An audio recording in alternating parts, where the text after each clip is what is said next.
एक इंसान जो इस धरती पर भिखारी के रूप में अपनी ज़िंदगी गुज़ारता रहा और जब उसकी मृत्यु हुई तो उसे बहुत सारी शिकायत थी परमात्मा से कि मेरे साथ ऐसा क्यों हुआ? मैं क्यों एक भिखारी की तरह अपनी पूरी ज़िंदगी गुज़ारता रहा? ये केस मैं पिछली 2 कड़ियों में आप सभी के साथ शेयर कर चुकी हूँ। उन दोनों कड़ियों का लिंक आपको नीचे डिस्क्रिप्शन बॉक्स में मिल जाएगा। इसमें हमने पीएलआर के माध्यम से जाना कि उस व्यक्ति ने एक भिखारी का रोल इस धरती पर प्ले किया तो क्यों किया? और मृत्यु के बाद जब वो शिकायतों का पिटारा लेकर परमात्मा के पास गया कि मेरे साथ क्यों ऐसा? तो जो उसके मार्गदर्शक के द्वारा जवाब दिए गए या जो उसकी जो सोल फैमिली थी, उन्होंने उन परिस्थितियों का वर्णन किया कि कहाँ और कैसे उसने क्या फ़ैसले ले लिए, जिसकी वजह से उसका जो एक भिखारी का रोल था उस धरती पर वो कंटिन्यू होता रहा। अब इसी केस को आगे बढ़ाते हुए हम समझेंगे कि जब एक सोल अब ये शिकायतों का पिटारा लेकर बहुत कुछ उसे समझ में आ चुका है, बहुत सारी चीज़ें सुलझ चुकी हैं, मार्गदर्शक से जानकारी मिल चुकी है, सोल फैमिली से क्लियर हो चुका है, उसे समझ आ चुका है। उसकी जो शिकायतें थी वो काफ़ी हद तक तो ख़त्म हो चुकी हैं। अब वो गुरुजन सभा में है। जो लोग पहली बार ये वीडियो सुन रहे हैं उन्हें मैं कम शब्दों में बताना चाहूँगी कि गुरुजन सभा एक ऐसी जगह है जहाँ पर मृत्यु से पहले और मृत्यु के बाद और जन्म लेने से पहले आप उस स्थान पर होते हैं। ये 3 वक़्त होते हैं जब आप उस स्थान पर होते हैं।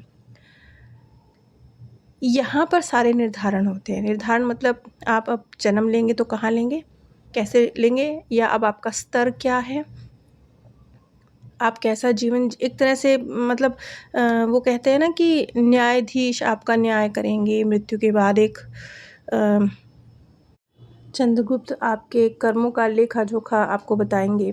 ये एक ऐसा ही स्थान है। जैसे समझ लीजिए धरती पर अदालत, लेकिन ये उस तरह से नहीं है जैसे धरती पर अदालत होती हैं। एक कोई पनिश करने वाला है और कोई पनिशमेंट पाने वाला है, इस तरह से नहीं होता। अब आयुष जी के केस को ही आगे समझते हुए उन्होंने अपने आप को एक बड़े से खुले लेकिन बेहद खूबसूरत जैसे राजमहल हो कुछ ऐसा, ऐसे स्थान पर पाया। ये एक लंबा सा गलियारा था जिसे पार करते हुए वो बहुत अच्छा महसूस कर रहे थे।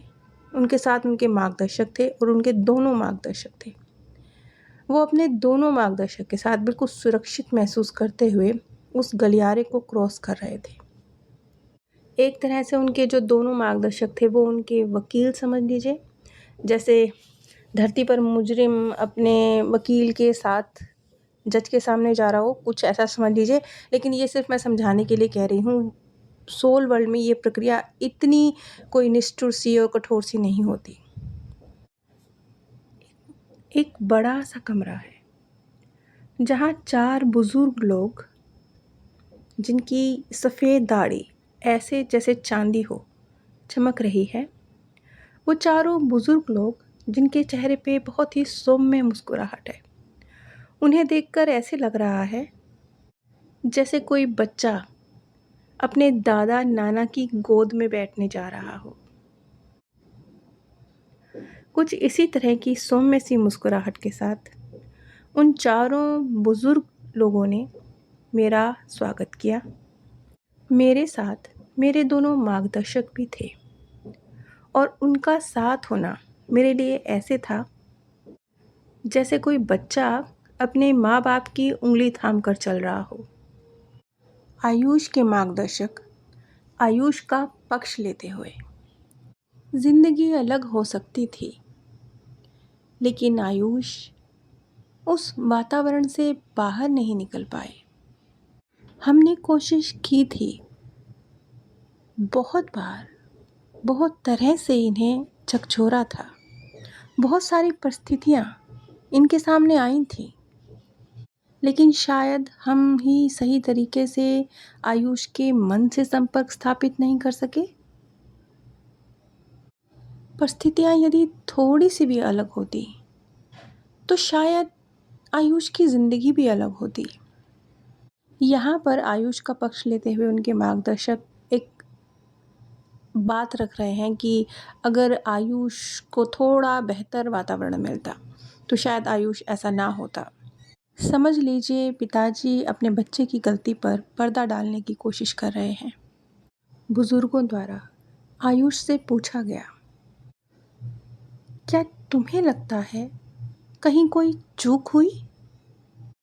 चूक तो मैंने कदम कदम पर करी है, बहुत सारी करी है। पर ये भी तो देखिए ना, धरती का जीवन कितना मुश्किल है।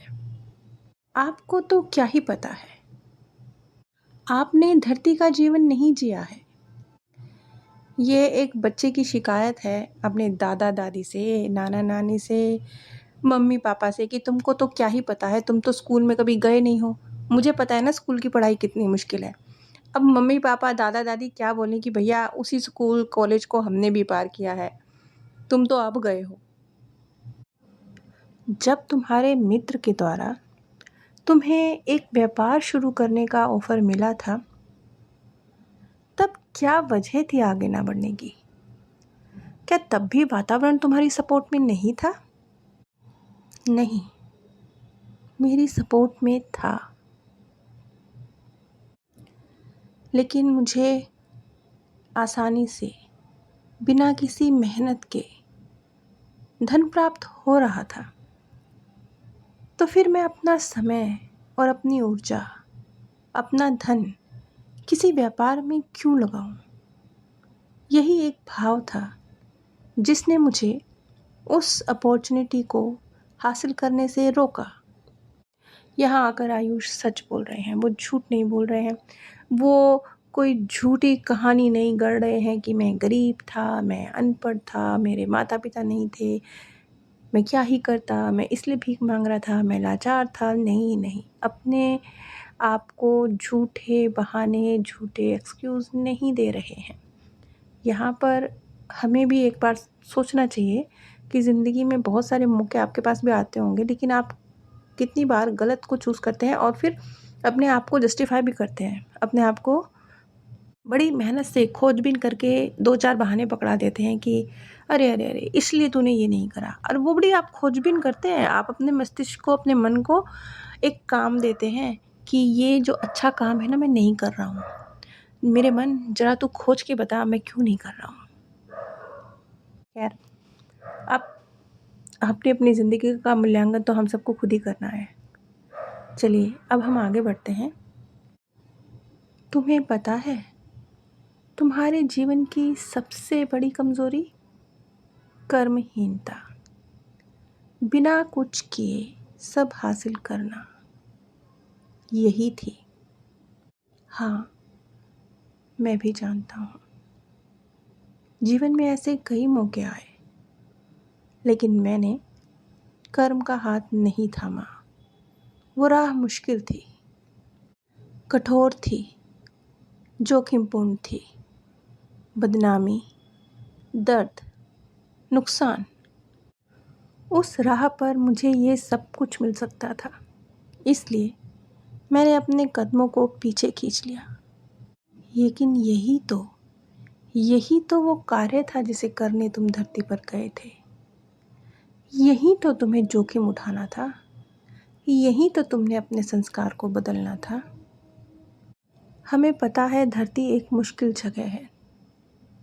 यहाँ कदम कदम पर लालच, नफरत, गुस्सा, अहंकार, ऐसा बहुत कुछ है जो राहें रोक सकता है। लेकिन तुम्हारे दोनों मार्गदर्शक बहुत बेहतरीन शिक्षक हैं। उनके शिक्षण में कोई कमी नहीं है।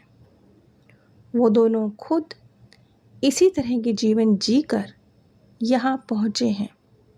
वो अच्छी तरह जानते हैं तुम्हारे जीवन में, तुम्हारे मन में क्या चलता रहा, क्यों चलता रहा, क्या उथल पुथल थी।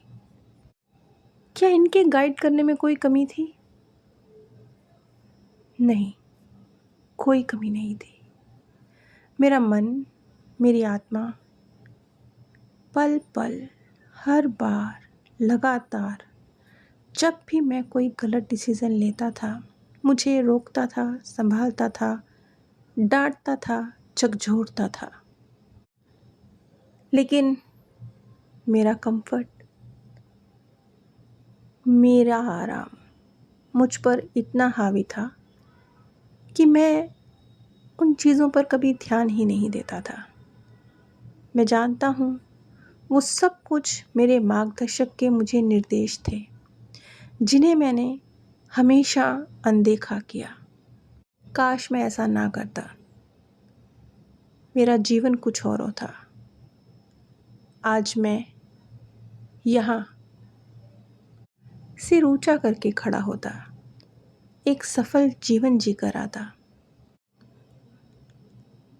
फिर भी तुमने प्रगति की है, चाहे कम की है, लेकिन की है। हम चाहेंगे तुम कुछ समय यहीं गुजारो और उस स्थिति को प्राप्त करो जहां तुम आसानी से अपने मार्गदर्शक के दिए संदेशों को प्राप्त कर सको। उन्हें अनदेखा ना करो। यदि ऐसा कर पाओगे तो तुम्हारे आने वाले जीवन में तुम बहुत अधिक आत्मिक उन्नति को प्राप्त करोगे। तुम्हारा सोल परिवार तुम्हारी राह देख रहा है। अपनों के साथ जाकर बैठो। ये एक बहुत बहुत छोटी सी, मामूली सी, साधारण सी, बहुत ही छोटी मीटिंग थी गुरुजन सभा में आयुष जी की, जहाँ ज़्यादा कुछ क्लियर नहीं हुआ, क्योंकि इसी गुरुजन सभा में बहुत सारी चीज़ें क्लियर होती हैं, अलग अलग समय पर क्लियर होती हैं, लेकिन यहाँ पर अधिक कुछ रिवील नहीं हुआ। जो भी जानकारी निकल के आई वो मैंने आप सभी के साथ शेयर करी।